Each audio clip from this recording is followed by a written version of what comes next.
General science के 20 VVI प्रश्न को डिस्कस करने वाला हूं। चलिए शुरू करते हैं। पहला प्रश्न, ध्वनि का वेग अधिकतम होता है ऑप्शन वायु में, जल में, स्टील में, निर्वात में। सबसे पहले आपको समझना है ठोस में सबसे ज्यादा होता है और इससे कम होता है द्रव में और सबसे कम होता है गैस में। तो सबसे पहले आपको देखना है कि ऑप्शन में ठोस है या नहीं। तो ठोस यानी कि स्टील ठोस है, तो ठोस में सबसे ज्यादा होता है यानी कि स्टील में सबसे ज्यादा होगा। सी ऑप्शन सही है। अगला प्रश्न, सबसे पहले प्रश्न को समझना है। इसमें क्या बोल रहा है, किस रंग का तरंगदैर्घ्य कम होता है? तो सभी को मालूम है बैंगनी रंग का तरंगदैर्घ्य कम होता है और लाल रंग का ज्यादा होता है। आपको याद कर लेना है।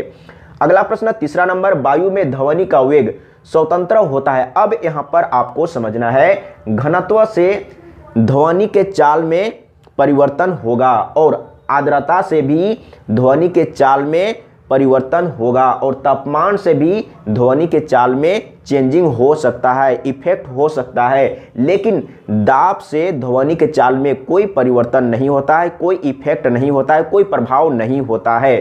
तो इसमें क्या बोला है, वायु में ध्वनि का वेग स्वतंत्र होता है, तो दाब से स्वतंत्र होता है यानी कि दाब से कोई प्रभाव नहीं पड़ता है, लेकिन घनत्व से प्रभाव पड़ेगा, आर्द्रता से प्रभाव पड़ेगा, तापमान से भी प्रभाव पड़ेगा। तो इसका सही जवाब है दाब से स्वतंत्र होता है। ए ऑप्शन सही है। अगला प्रश्न, 4 नंबर, प्राथमिक रंग कहा जाता है। प्राथमिक रंग किसको कहते हैं? तो लाल, हरा और नीला को प्राथमिक रंग कहा जाता है। तो देख लीजिए कहां पर है, लाल, हरा, नीला। बी ऑप्शन सही है।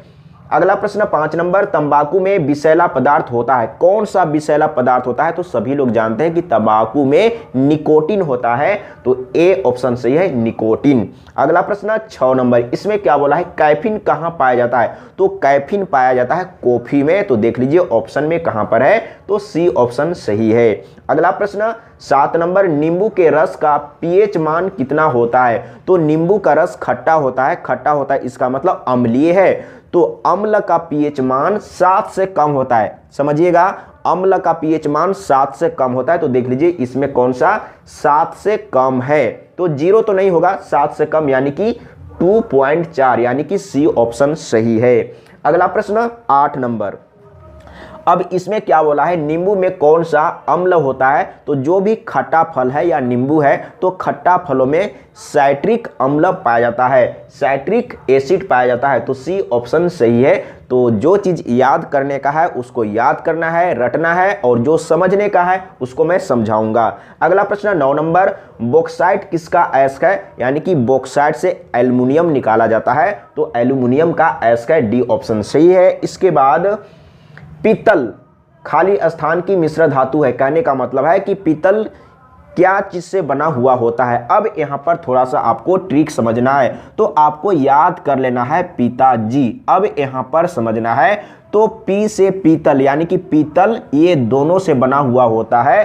कहने का मतलब है कि तांबा और जस्ता से बना हुआ होता है। आपको याद रखना है पिताजी, पी से पीतल यानी कि पीतल, ये दोनों से बना हुआ होता है, तांबा और जस्ता से। तो देख लीजिए तांबा और जस्ता कहां पर है? बी ऑप्शन सही है। अगला प्रश्न, 11 नंबर, इसमें क्या बोला है, पारा का अयस्क है।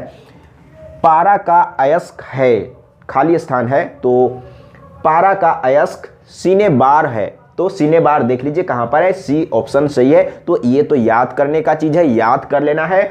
अब चलते हैं अगला प्रश्न, 12 नंबर में, कांसा यानी कि ब्रोंज, इंग्लिश में ब्रोंज बोलते हैं। कांसा का आप बर्तन देखे होंगे, थाली हो गया, लोटा हो गया, इस तरह का। तो कांसा एक मिश्रण है, यानी कि कांसा क्या क्या चीज से बना हुआ है? तो कांसा बना हुआ है कॉपर और टीन।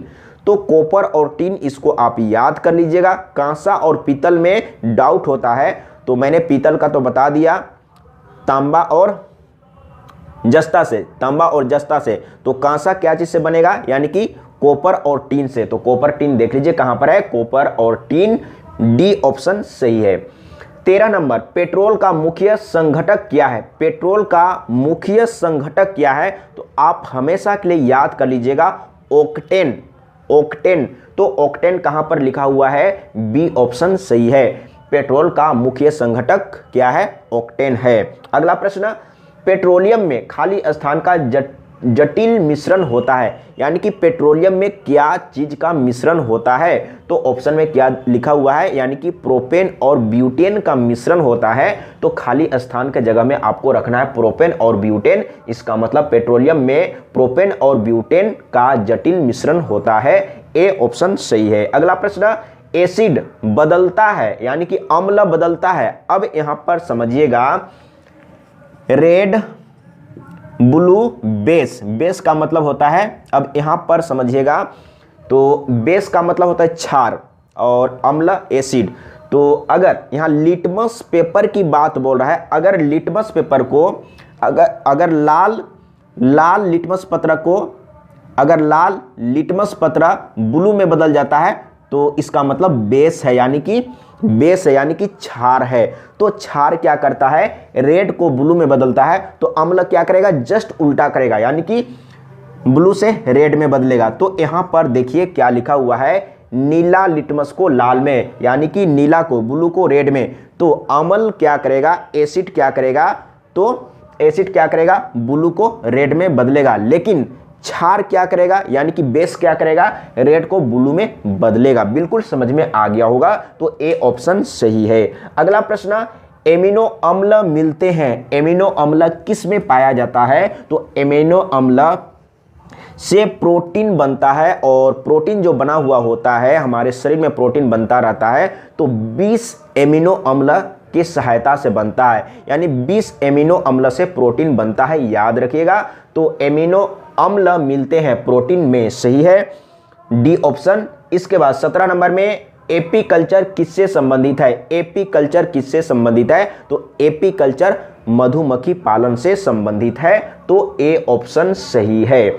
अगला प्रश्न, मलेरिया रोग होता है, मलेरिया रोग कैसे होता है, तो मादा एनोफिलीज मच्छर के कारण होता है। तो देख लीजिए, ये तो सभी लोग जानते हैं, ए ऑप्शन सही है। अगला प्रश्न 19 नंबर, इसमें क्या बोला है, द्रव धातु तत्व, एक ऐसा धातु का नाम बताइए जो द्रव अवस्था में पाया जाता है, जो कि पारा है। आप देखे होंगे थर्मामीटर के अंदर जो लिक्विड रहता है वो क्या होता है, पारा होता है। तो बिल्कुल क्लियर है, पारा, ए ऑप्शन सही है। अब यहां पर देखिए, यहां पर अधातु बोला है, द्रव अधातु तत्व, तो अगर अधातु में बोलेगा तो आपको समझना है ब्रोमीन। अधातु में द्रव कौन सा है, यानी कि ब्रोमीन है। द्रव अधातु तत्व कौन सा है, यानी कि ब्रोमीन है। बिल्कुल समझ में आ गया होगा। और आज के लिए इतना ही, जितना ज़्यादा आपको याद करना है, सीखना है, समझना है, आज के लिए इतना ही। जय हिंद, वंदे मातरम।